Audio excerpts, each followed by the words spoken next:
Our episodes deal with serious and often distressing incidents.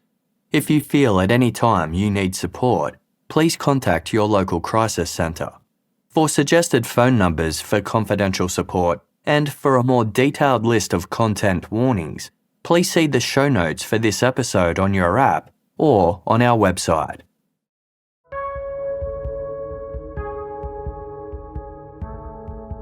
"18-year-old Zebb Quinn started working part-time at the Hendersonville Road Wal-Mart store in Asheville, North Carolina, as a means to make money during high school. He enjoyed the job so much that he ended up staying on after graduation. Zebb had a learning disorder which had caused some difficulties in school, and he'd always struggled to fit in. But at Wal-Mart, his friendly nature, strong work ethic, and dependability ensured he was well liked by his co-workers. Zebb had earned a reputation as a valued member of the electronics department team.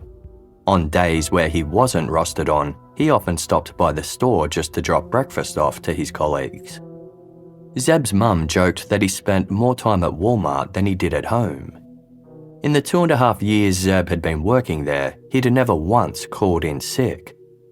Zebb's supervisor, Patty Andrick, was particularly fond of the 18-year-old. Despite their age difference, the two got along well. Every morning, Zebb called Patty at work just to chat and make sure he'd done everything Patty needed him to do. Patty was therefore puzzled when she received a phone call from Zebb's mother, Denise, on Monday, January 3, 2000, asking if she knew where Zebb could be. Denise said that her son hadn't returned home after his shift the previous night, and she was getting worried. Patty hadn't seen or heard from Zebb since he clocked off around 9 p.m. She told Denise she'd contact her right away if she heard anything. The following day of Tuesday, January 4, Zebb was rostered to work the afternoon shift at Wal-Mart. His family hoped he'd show up safe and well, with a worthwhile explanation for his brief disappearance. At around 2 p.m, Patty Andrick was manning the electronics desk when the phone rang. "Hi, this is Zebb," the caller said. "I won't be in today." Patty knew Zebb's voice well. She didn't know who the caller was, but she was certain of one thing. It wasn't Zebb Quinn.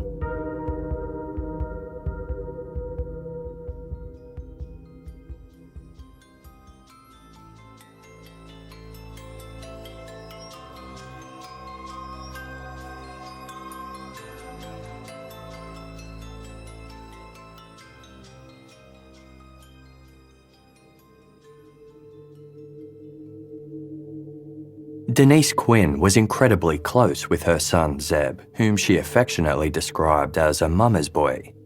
After finishing high school, he willingly chose to remain living at home with his mother, just the two of them. Zebb's parents had divorced when he was a toddler, and his older sister had recently gotten married and moved in with her husband. Zebb didn't have many close friends his own age to talk to, but he never hesitated to confide in his mother. So when Zebb failed to return home from work on the night of Sunday, January 2, 2000, Denise sensed something was wrong. He usually came straight home, and if he didn't, he always contacted his mother to let her know where he was and what he was doing. Denise told herself that Zebb had probably just stopped off somewhere to play pool, a newfound hobby of his. His father, who owned a bar across town, had recently given him his own pool cue, and Zebb was eager to use it. Zebb didn't have a mobile phone, but he took his pager with him everywhere. A popular telecommunications device at the time, a call to a pager would leave a digital message for that person, typically in the form of a phone number. This would alert the user that someone was trying to reach them. Over the following hours, Denise paged Zebb several times. He didn't respond. After a night of broken sleep, Denise spent all of Monday calling Zebb's friends and relatives. No one had heard from him or had any idea where he could be. When he still hadn't gotten in touch that evening, Denise called the police to report her son missing. As Zebb was 18 years old, he was free to come and go as he pleased. They reassured Denise he was likely just out, doing what teenage boys do, and would show up soon. When Zebb's work supervisor, Patty Andrick, received a call on Tuesday afternoon from an unfamiliar male claiming to be Zebb, she sprung into action. Patty began asking the caller work-related questions that only Zebb would know the answers to. The caller stumbled to respond before abruptly ending the call. Patty immediately dialed *69.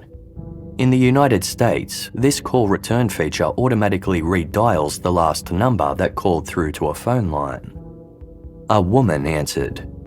"Volvo Construction Equipment," she said. "How may I help you?" Zebb Quinn had no connection to the Volvo plant, but one of his Wal-Mart co-workers did. 22-year-old Robert Owens, who went by his middle name of Jason, worked part-time at both businesses. Colleagues had seen Zebb and Jason talking to one another just before Zebb clocked off on the night he disappeared. Zebb was in the market to buy a new car. Jason said he knew of one for sale that Zebb might be interested in.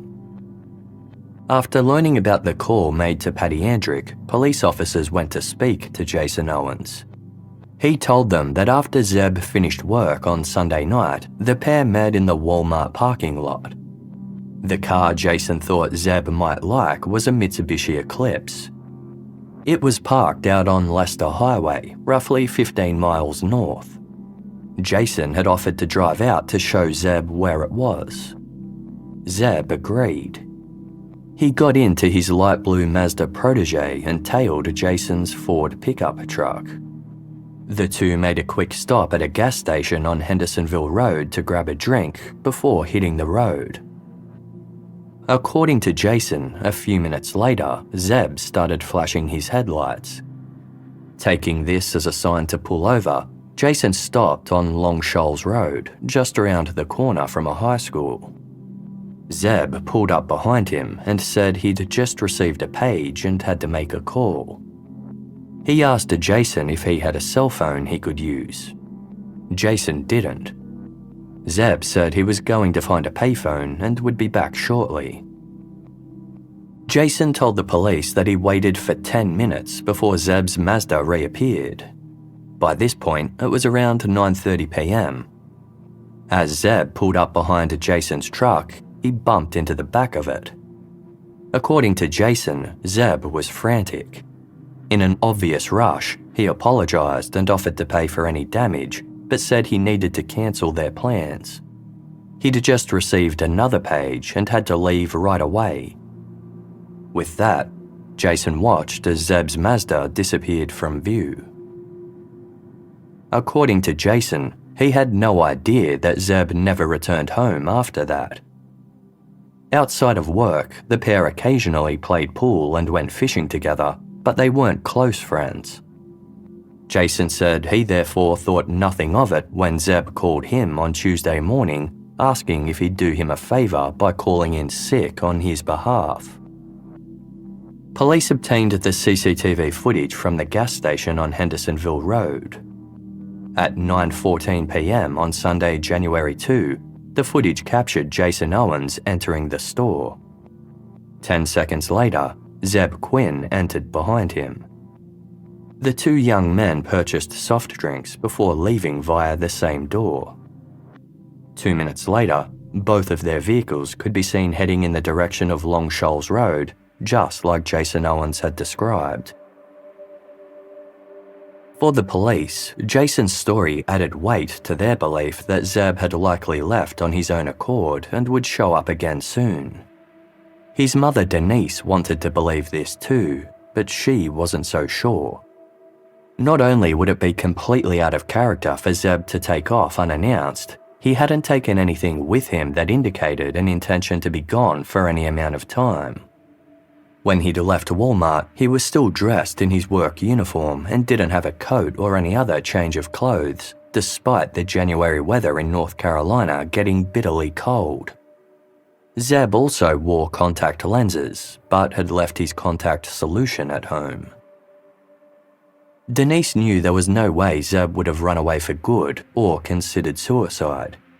He was a happy young man who enjoyed his life and expressed excitement about the future. He'd recently purchased a new DVD player and satellite television system and was looking forward to setting them up. Zebb was also taking classes at the local community college and was enrolled in the Reserve Officers Training Corps. While he loved his job at Wal-Mart, his dream was to one day join the armed forces as a commissioned officer. Jason Owens told police that Zebb didn't mention who had been paging him so urgently. But those who knew Zebb well had their suspicions.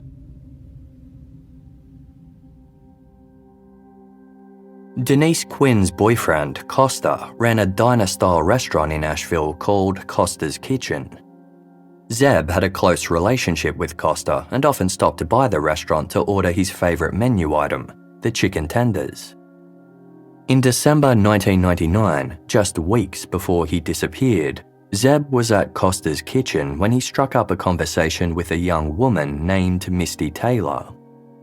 Misty's mother worked at the restaurant alongside Zebb's aunt. Misty and Zebb hit it off and became fast friends. But to those close to Zebb, it was obvious that his feelings went beyond just friendship. Zebb became infatuated with 19-year-old Misty, talking about her non-stop to anyone who would listen. The two began spending more and more time together, playing pool and hanging out at the mall. The problem was, Misty was already in a long-term relationship with a man named Wesley Smith. The two had a baby together. Zebb's family and friends urged him to cut ties with Misty, but Zebb didn't listen. Misty had apparently confided in him that Wesley had a jealous streak and was abusive towards her, and Zebb was determined to help her escape the relationship. By late December, some of Zebb's co-workers noted that he seemed nervous. Wesley had found out about the pair's newfound friendship, and he wasn't happy. Word allegedly got out that Wesley and his friends warned Zebb to stay away. Zebb and Misty stayed in contact regardless, but Wesley soon found out about that too. According to one of Zebb's co-workers, on the day he went missing, he mentioned that someone had threatened his life. When Zebb had first failed to return home, Misty Taylor was one of the first people his mother called. Misty said she hadn't heard from Zebb and had no idea where he could be. According to Misty, on the night Zebb disappeared, she and her boyfriend Wesley had been having dinner at her mother's house, an alibi that checked out. For Zebb's loved ones, this raised the question: if Misty didn't send Zebb the urgent page, then who did? As the days continued to pass with no word from Zebb, local newspapers started appealing for anyone with information to come forward. Citizens were urged to be on the lookout for the 18-year-old, who was described as 5'10" and approximately 165 pounds, with grey-blue eyes and short brown hair. He was driving a light blue 1990 model Mazda Protege sedan. While police maintained that Zebb's disappearance wasn't being treated as suspicious, Denise Quinn grew more and more concerned. At the very least, her son was out there without a coat, and she worried about how cold he could be. Denise told the Asheville Citizen-Times, "I just want to know my son is okay. It's just very weird. It's too weird." Adding to the strangeness of the case, police looked into Jason Owens and discovered that on the morning of Monday, January 3, he called his supervisor at the Volvo plant to say he couldn't make it into work. He claimed he'd been in a car accident and was receiving treatment at the urgent care centre on Hendersonville Road. Records confirmed that Jason Owens had checked himself into the centre at 9:40 a.m, just over 12 hours after Zebb Quinn was last seen alive. He was treated for a head wound and fractured ribs, injuries that weren't consistent with Zebb Quinn rear-ending his car. When speaking to police, Jason claimed that this was a separate incident entirely. He said that several hours after his final encounter with Zebb, he was driving past the Waffle House restaurant on Long Shoals Road in the pre-dawn light when he collided with another vehicle. Police checked their records. No accident reports had been filed for the early morning hours of Monday, January 3 anywhere in the county. The injuries Jason Owens had been treated for also raised some questions, as they weren't typical for a car accident. After giving his initial statement to the police, Jason Owens refused to cooperate any further. Although his behaviour raised suspicions, there was nothing to tie him to Zebb's disappearance. In fact, there was still nothing to confirm that Zebb had met with foul play at all. His absence continued to be felt wholeheartedly by his loved ones. Denise Quinn couldn't ignore Zebb's favourite lounge chair, which he typically kicked back on with his dog, Sam. The chair now sat empty, Sam's whimpers a constant reminder of the fact that Zebb was gone. Then, on January 16, 2000, exactly 2 weeks to the day since Zebb was last seen, Denise Quinn received a phone call. Denise worked at the Mission Hospital on McDowell Street in downtown Asheville. A younger co-worker of hers had attended the same high school as Zebb and was following the news about his disappearance. She'd just passed by the Little Pig's barbecue restaurant, which was adjacent to the hospital's parking lot, and noticed a light blue Mazda parked there. She called Denise to let her know that it might be Zebb's. Denise rushed to the Little Pig's parking lot. Sure enough, it was Zebb's Mazda. Zebb himself was nowhere to be seen, but one look at the vehicle told Denise that something was wrong. The headlights were on and the windows were slightly ajar. On the rear windshield, someone had used what appeared to be pink lipstick to draw a large set of lips with an exclamation mark on either side. When police arrived, they opened the car doors to find something completely unexpected inside. A black Labrador cross puppy. The dog appeared to be approximately 3 months old and was completely unharmed, but nothing about her presence made sense. Zebb didn't own the puppy, nor had he mentioned wanting to get one. Also inside the car were several drink bottles, a plastic hotel keycard, and a men's jacket, which Denise confirmed didn't belong to her son.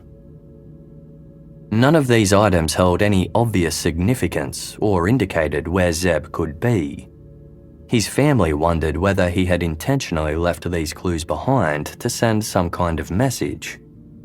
Zebb's grandmother theorised that the drawing of the lips could be his way of sending kisses, and maybe he'd left the puppy there to signify that he was alive and well. One person even suggested that the puppy was a sign of guilt from whoever had dumped the car. Perhaps they felt so bad about what happened to Zebb that they left the dog to console his family. Others thought the puppy had been planted there to ensure the car didn't go unnoticed. If the abandoned vehicle hadn't sparked attention, a yapping puppy surely would. The location also raised some questions. Zebb's sister Brandy also worked at the Mission Hospital. The two siblings were incredibly close.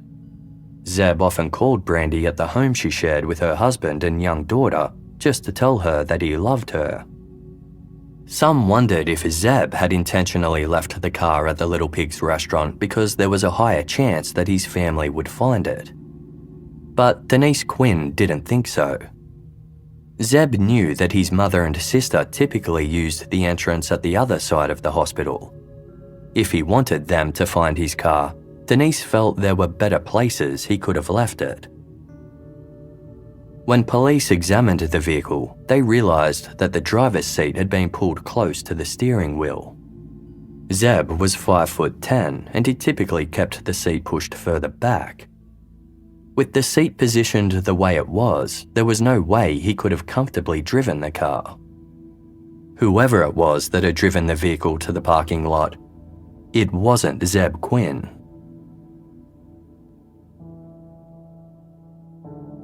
The discovery of Zebb's Mazda was a major breakthrough, but the clues left inside only raised more questions.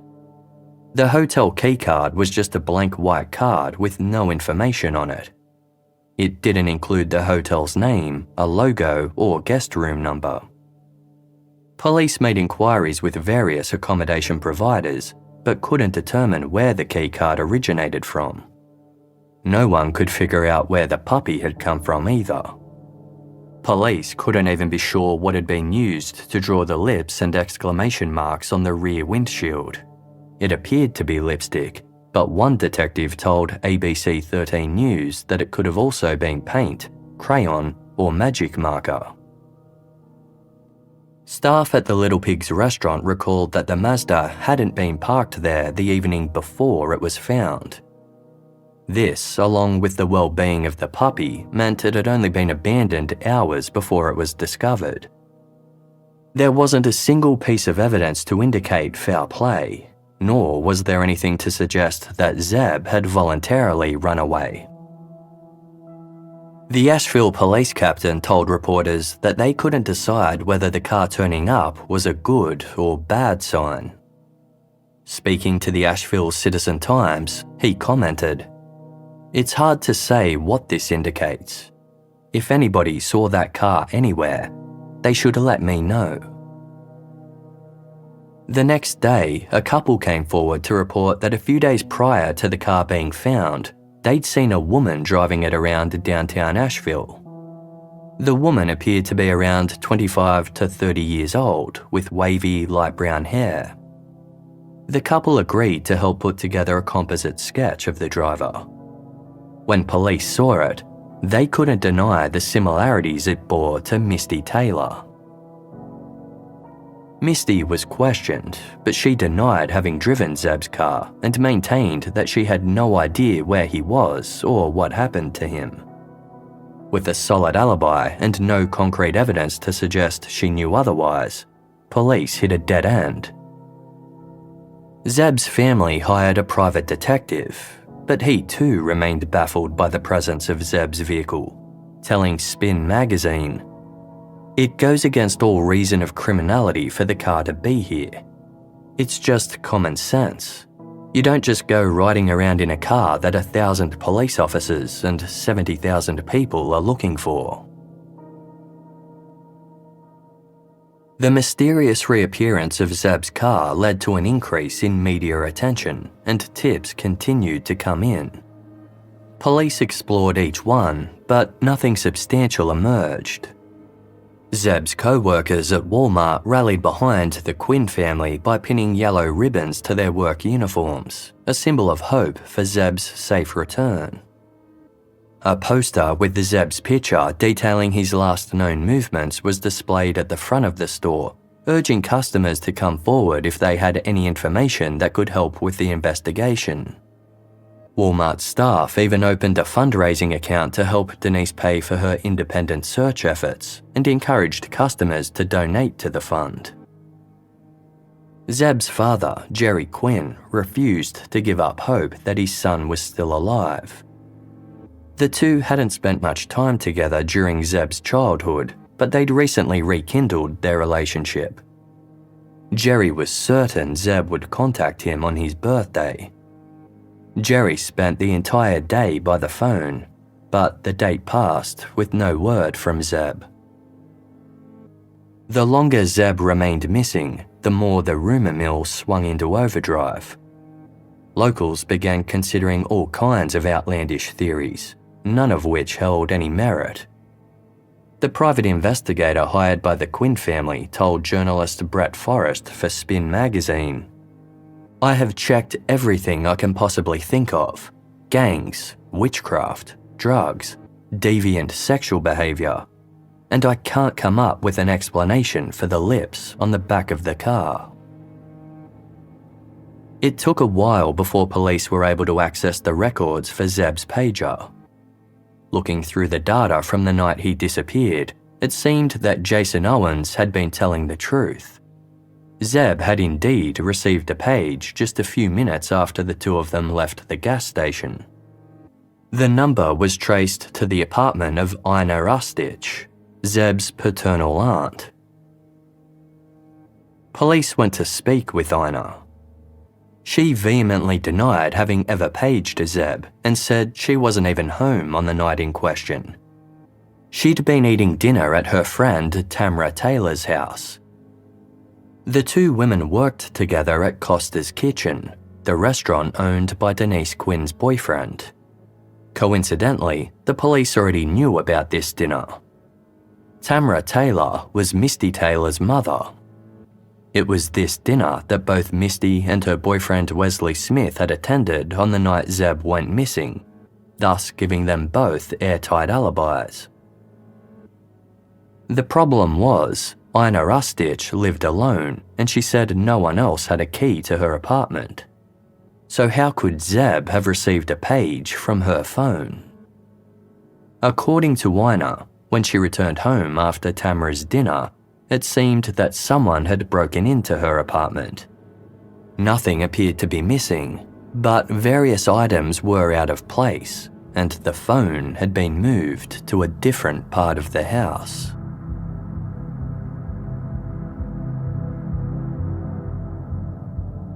Police checked Ina Ustich's phone records and discovered that 3 minutes after Zebb Quinn received the page from Ina's number, someone called her apartment. The number was traced to the home of Ina's brother, Jerry Quinn, Zebb's father. But Jerry strongly denied making the call to Ina's apartment on the night that Zebb disappeared. Like Ina, he claimed he wasn't even home at the time. Jerry owned a bar in Asheville's Biltmore Village area, and he'd been working on the night in question. He told the Asheville Citizen-Times, "I didn't make no call. I don't know who could have done that." Police considered whether Zebb could have made the call to Ina's house from his father's apartment. But Jerry lived roughly 7 miles north from the location on Long Shoals Road where Jason Owens claimed Zebb left him to return the urgent page. The call to Ina's apartment was placed just 3 minutes after Zebb received the page. That wouldn't have given him enough time to drive to Jerry's place and make the call. It also wouldn't make sense for him to do so, given there were plenty of payphones in the area. Ina Ustich's phone records also revealed that in the days following Zebb's disappearance, several other calls had been made from her apartment at times when she wasn't at home.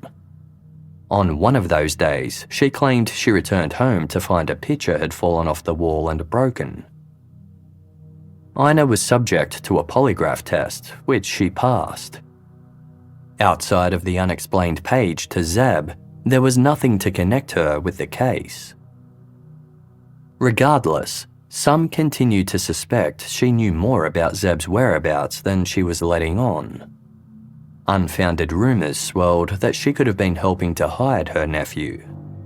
Jerry Quinn told Spin magazine that he'd threatened his sister, warning, "If I find you're hiding something, I swear to God I will cripple you for life. Every time you get up and hobble, you'll think about me. You're my family, but here's my baby."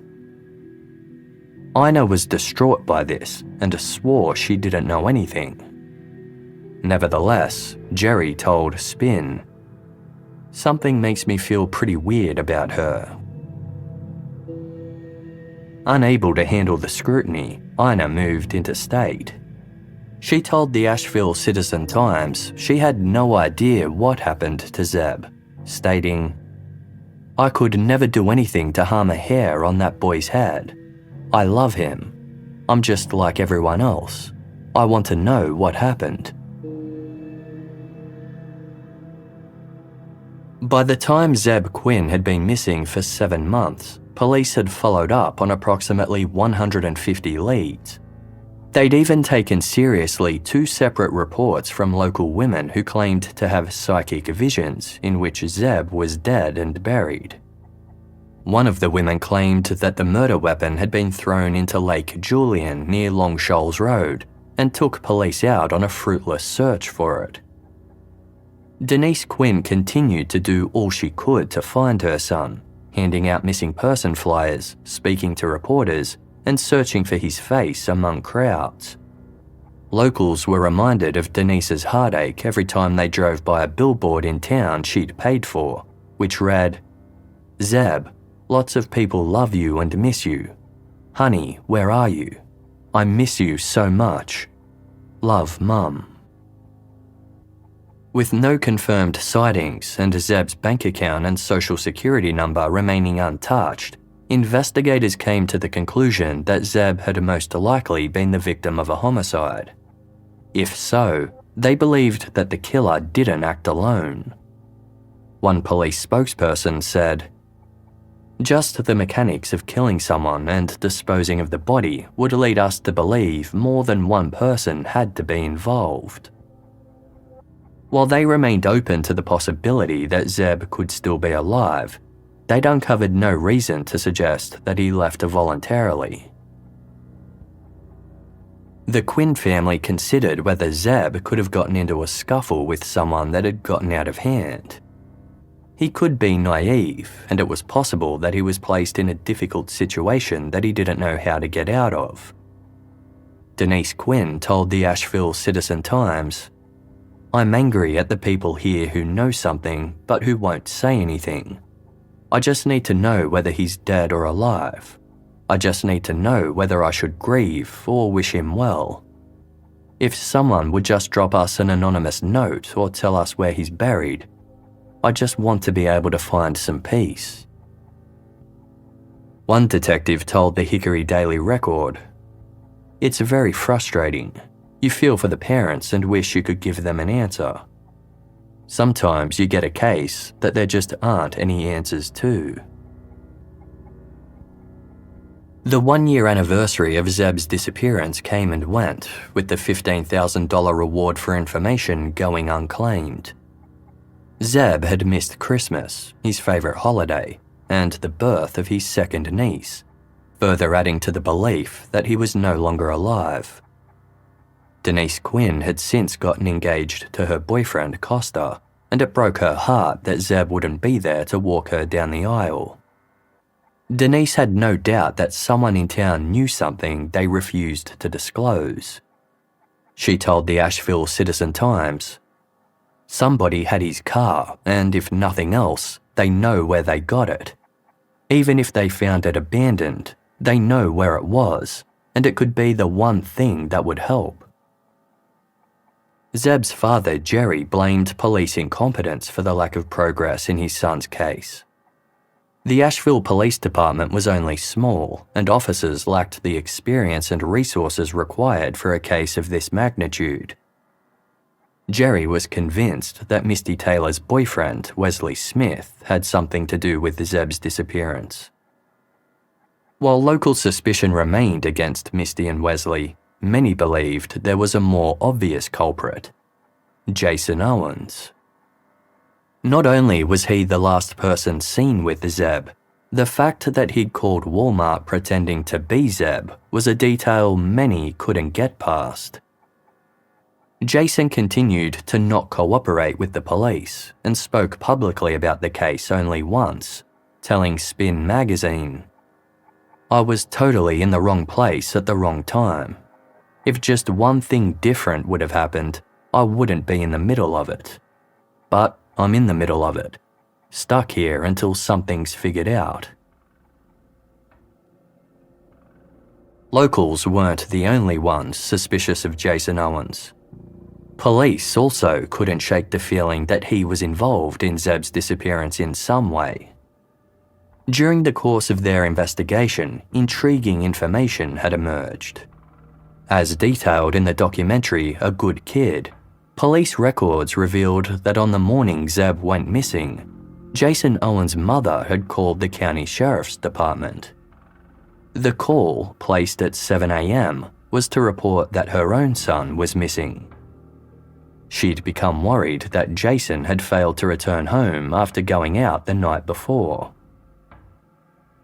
With all this information combined, police felt they had enough evidence to establish probable cause. In February 2001, 13 months after Zebb's disappearance, a judge issued a warrant for officers to draw hair, blood and saliva samples from Jason Owens. While they didn't necessarily have any samples to compare them against, at least they now had them on file.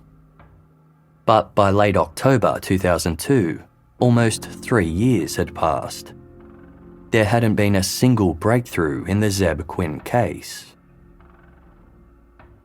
In the early hours of Tuesday, October 29, Asheville police officer Diana Loveland was driving along Interstate 240 on her way back to the station when she saw a pickup truck hurtling down the highway. Suspecting the driver was intoxicated, Officer Loveland flashed her lights and signaled for them to pull over. Instead, the driver picked up speed. With Officer Loveland giving chase and calling for backup, the pickup truck eventually exited onto Long Shoals Road. Maintaining speeds of over 80 miles per hour, the driver suddenly raised a gun and began shooting out the window.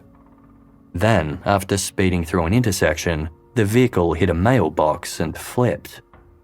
The driver was none other than 24-year-old Jason Owens.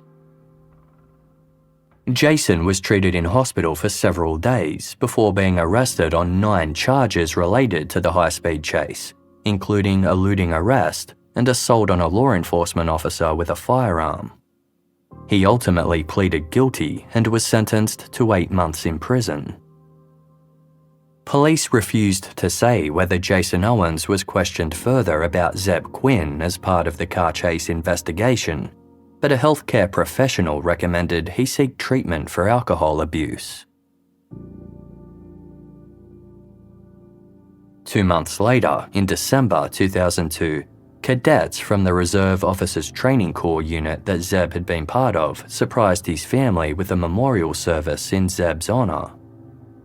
With the 3-year anniversary of his disappearance approaching, they wanted Zebb's loved ones to know that his case hadn't been forgotten. Denise held back tears as she was presented with a photo of her son in a memory book the cadets had put together. The ambiguous loss no easier to live with despite the years that had passed. As time wore on, officers spoke to criminal profilers, searched various areas with cadaver dogs, and followed up on all reported sightings to no impact. 2007 marked the 7th year of the investigation. That year, in April, new evidence emerged that allowed police to get a search warrant for Jason Owens' property.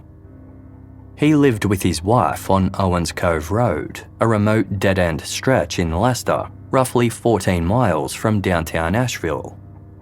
Over the years, Jason continued to rack up criminal convictions, receiving charges for distributing prescription drugs and being in possession of stolen goods. Police wouldn't tell the media what the new evidence was, simply commenting, "We hope we can further the investigation. We are leaving no stone unturned." Officers also sought help from NecroSearch, a non-profit organisation dedicated to helping law enforcement uncover clandestine graves and other evidence. They used aerial photography and ground-penetrating radar to search Jason's expansive wooded property. Nothing of interest was found. In the 2 years that followed, police started reinvestigating Zebb's disappearance from scratch. They obtained DNA from Misty Taylor and Wesley Smith, who had collectively been questioned 9 times since January 2000. Police made it clear that neither Misty nor Wesley were being treated as suspects, and that collection of their DNA was simply part of their comprehensive efforts. No new discoveries emerged, and by the 10-year anniversary of Zebb's disappearance in 2010, His case remained one of 23 on the Asheville Police Department's cold case list. Officers once again appealed for information in the hopes that loyalties might have changed over time.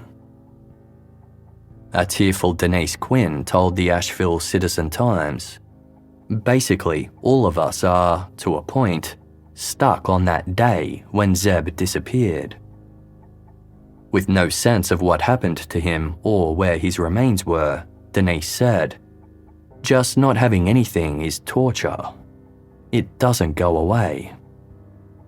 She wrote an open letter to the people of Asheville, saying, "For now, until someone realizes it has been way too long and calls in some information to help us, all we can do is wait, day by day, to hear that the police have finally gotten the break they need to answer our prayers."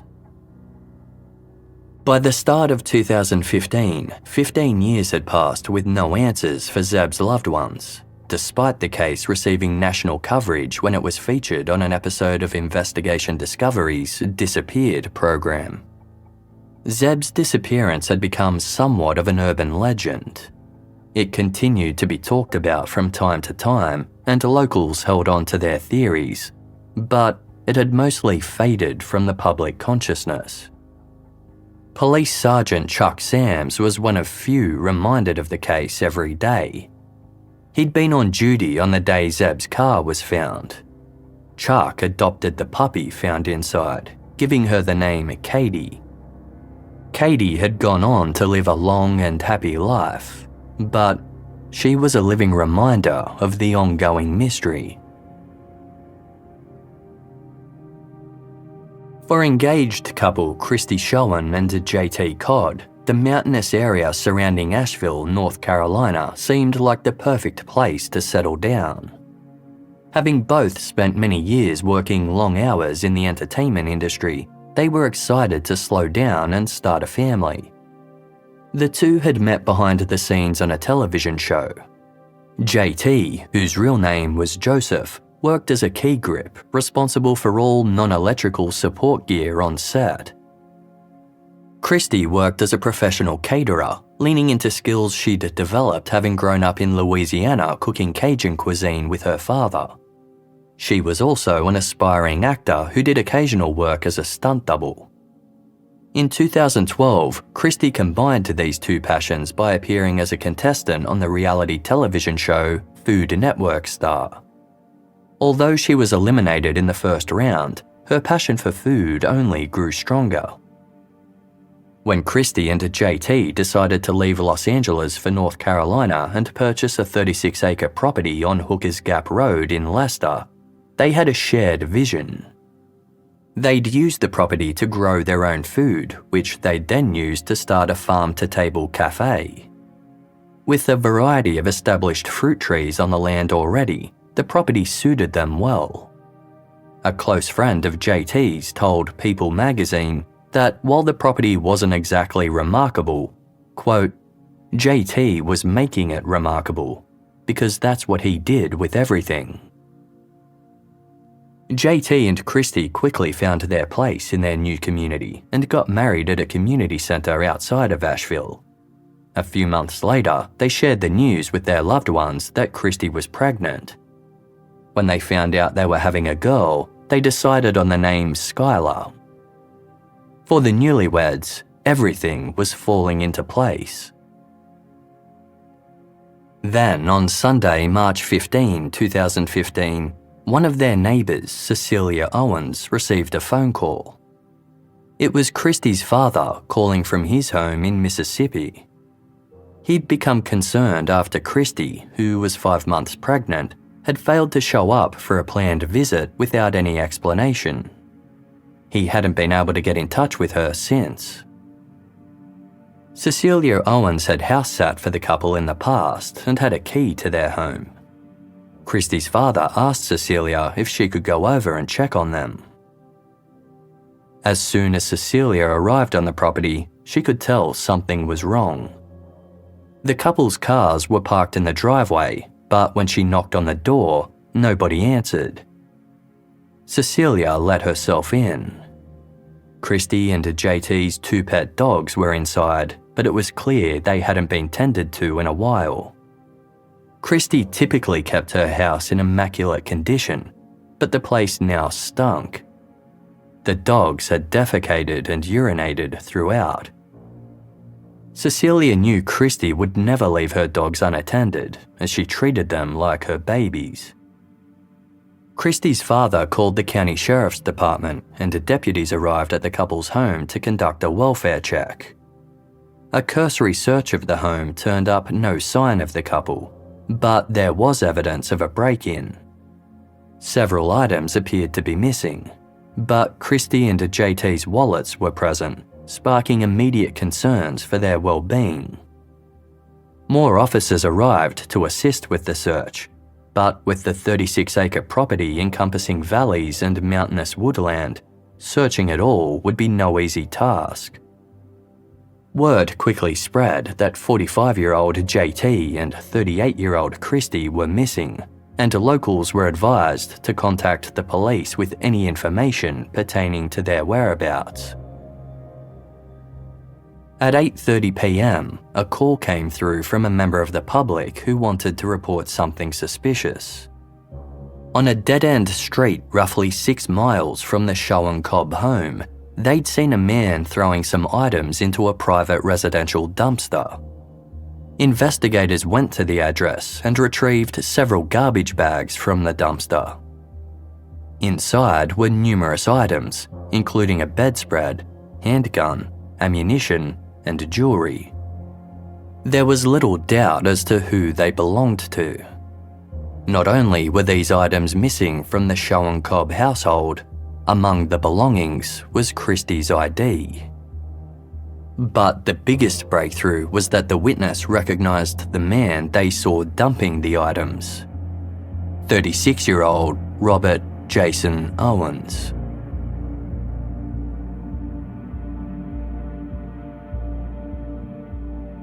At 1:30 a.m. on Monday, March 16, 2015, police arrived at Jason Owens' home on Owens Cove Road.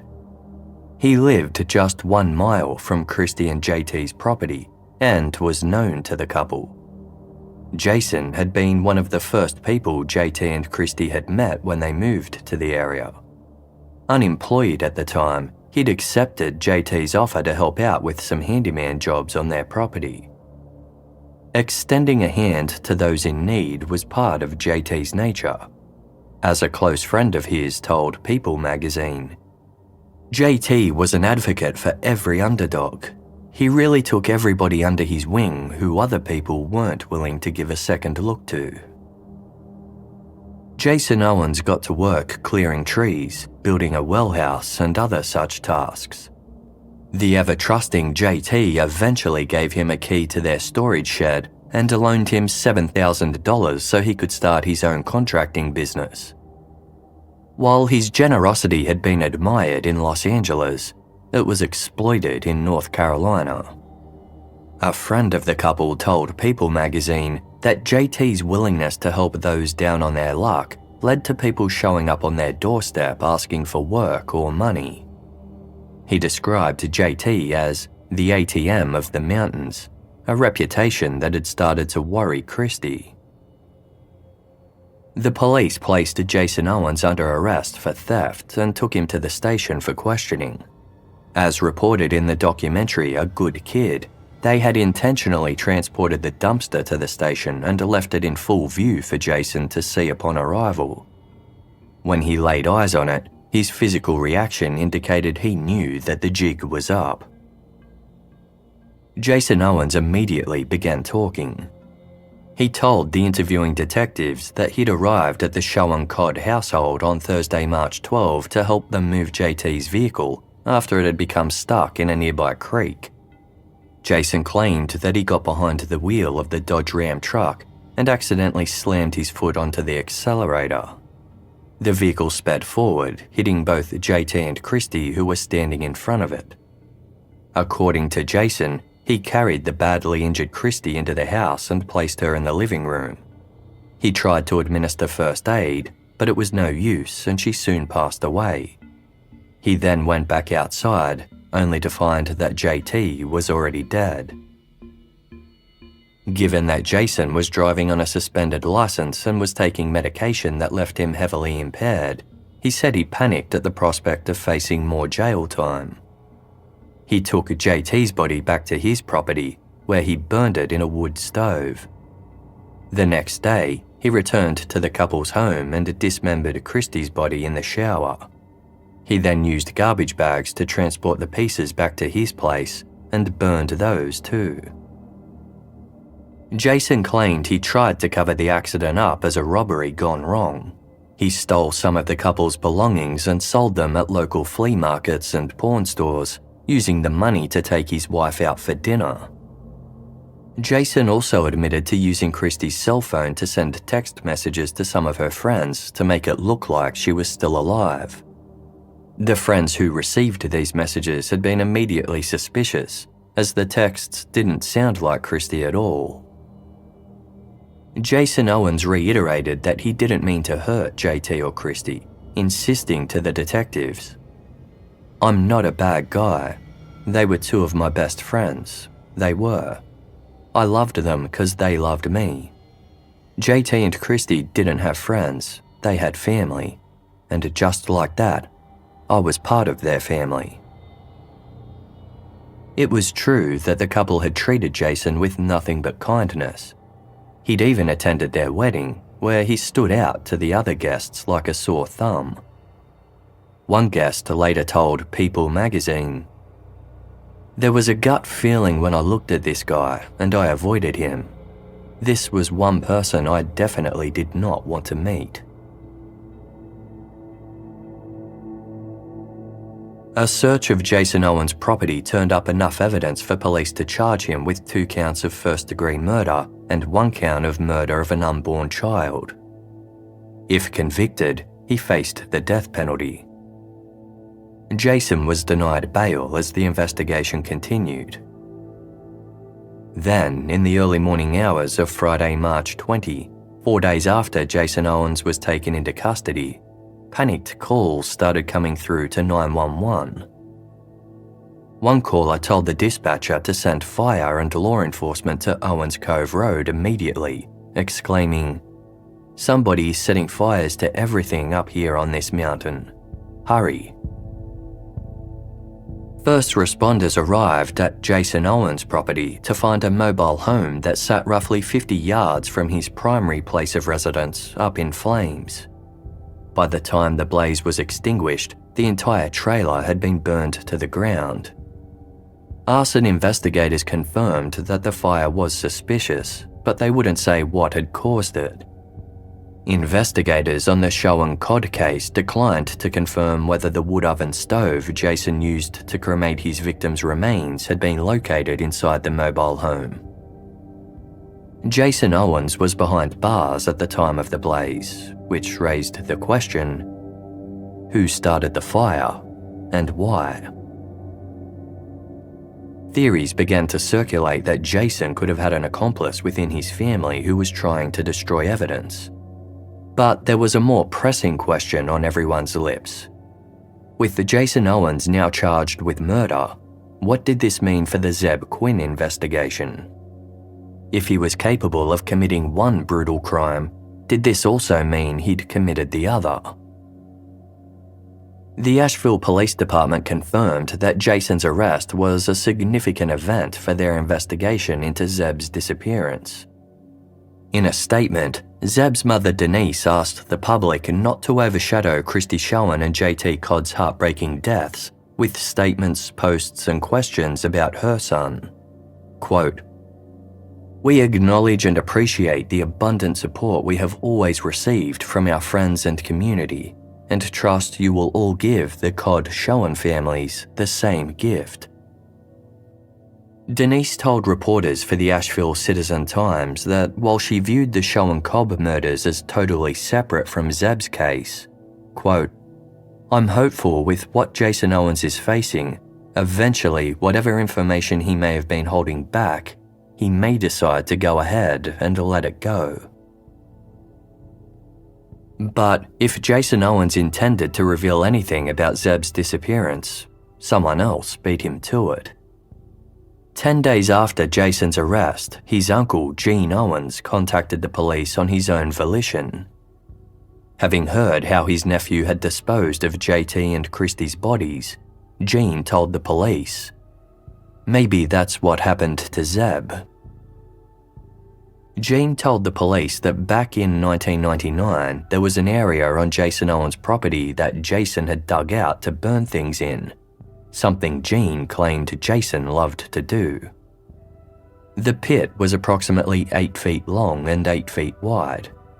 Sometime after January 2000, the month that Zebb Quinn went missing, Jason allegedly filled the area with concrete, explaining that he was going to turn it into a fish pond instead.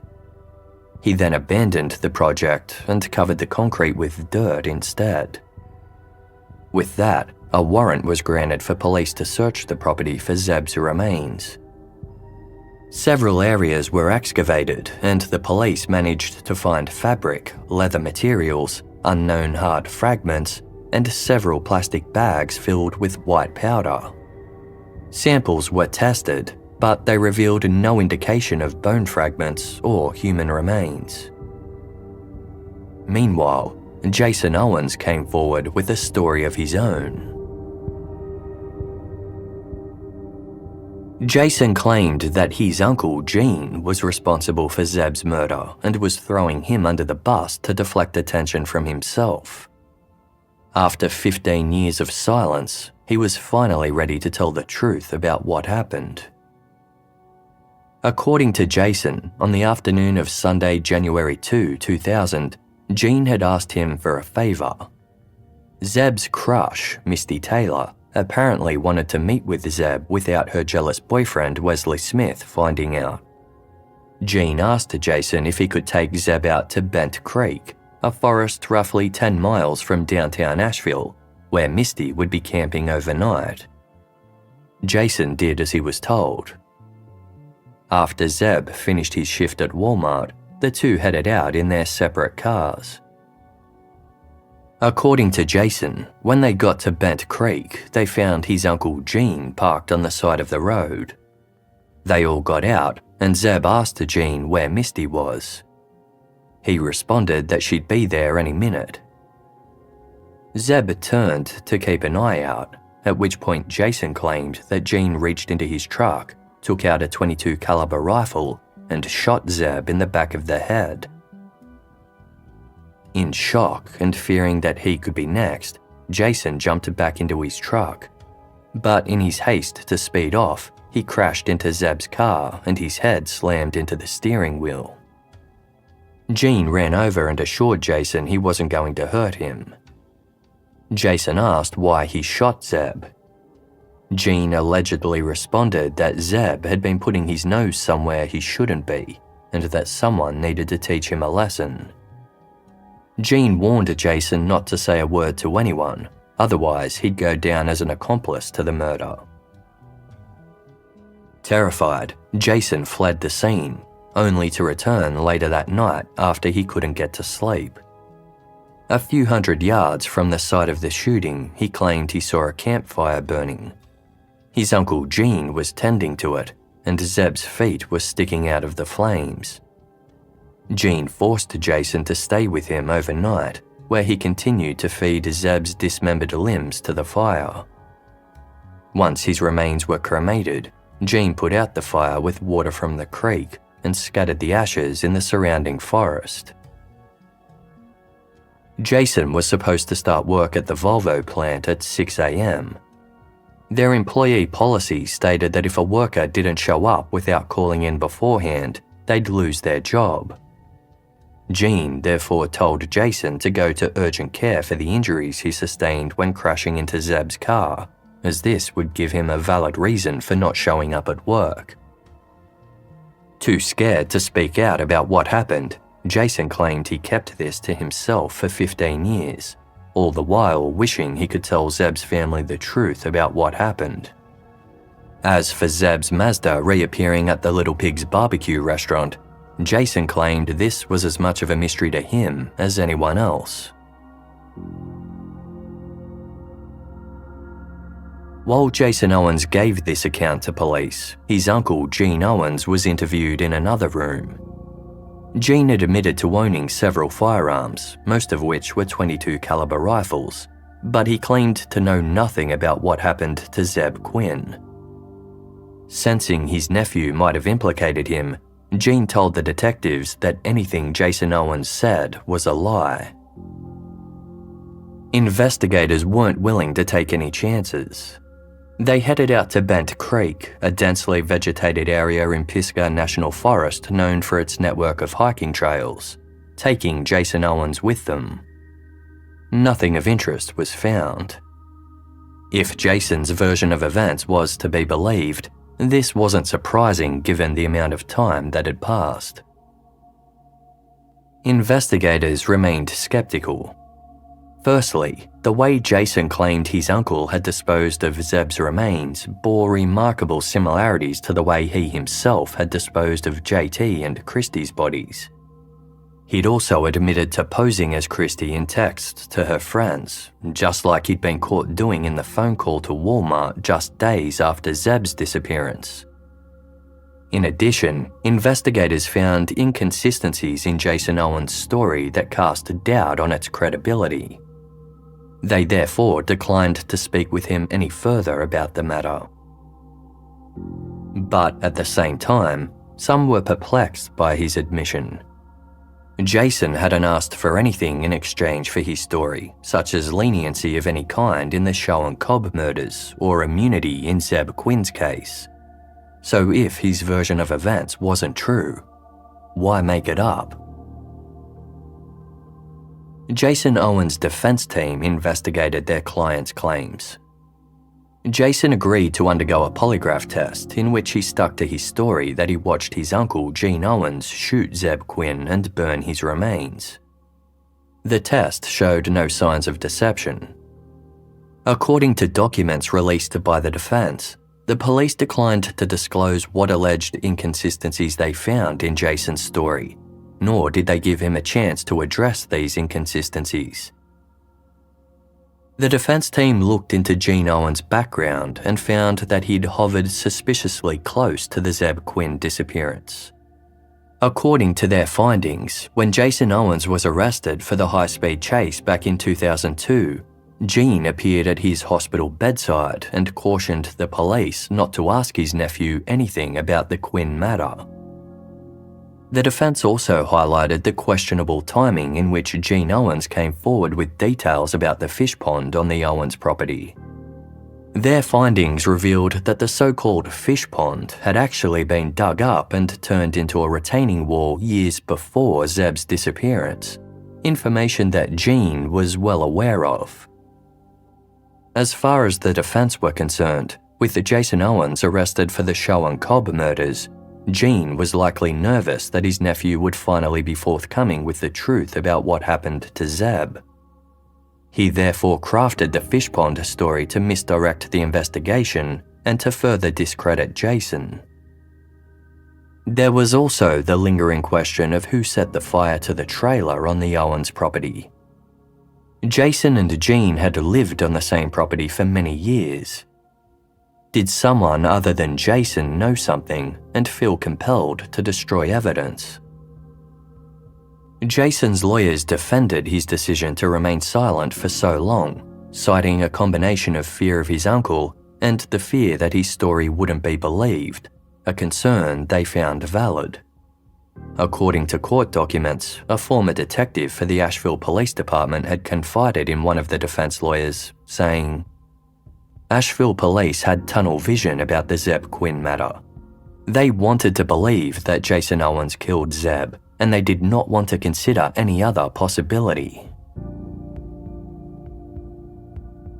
The district attorney allegedly told the defense team that they were prioritizing the investigation into JT and Christie's murders and would address the Quinn matter once the other case was closed.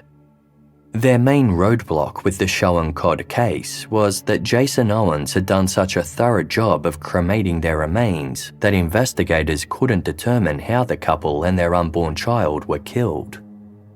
While they didn't believe a word of Jason's story about the car accident, With no contradicting evidence to suggest otherwise, they felt the version of events he'd given was the closest they'd ever get to knowing what really happened. In April 2017, just over 2 years after JT, Christy and baby Skylar were killed, Jason Owens accepted a deal. Maintaining the deaths had been an accident, he pleaded guilty to 3 counts of second-degree murder and 2 counts of dismembering human remains. In exchange, the death penalty was taken off the table and he was sentenced to a minimum of 59 years and a maximum of 74, without the possibility of parole. A statement released by the district attorney said, "Because there are no surviving witnesses and Jason Owens had exclusive control of the crime scene for several days, and he had nearly completed the gruesome project of cremating his victims' remains, we will never know many of the facts surrounding the deaths."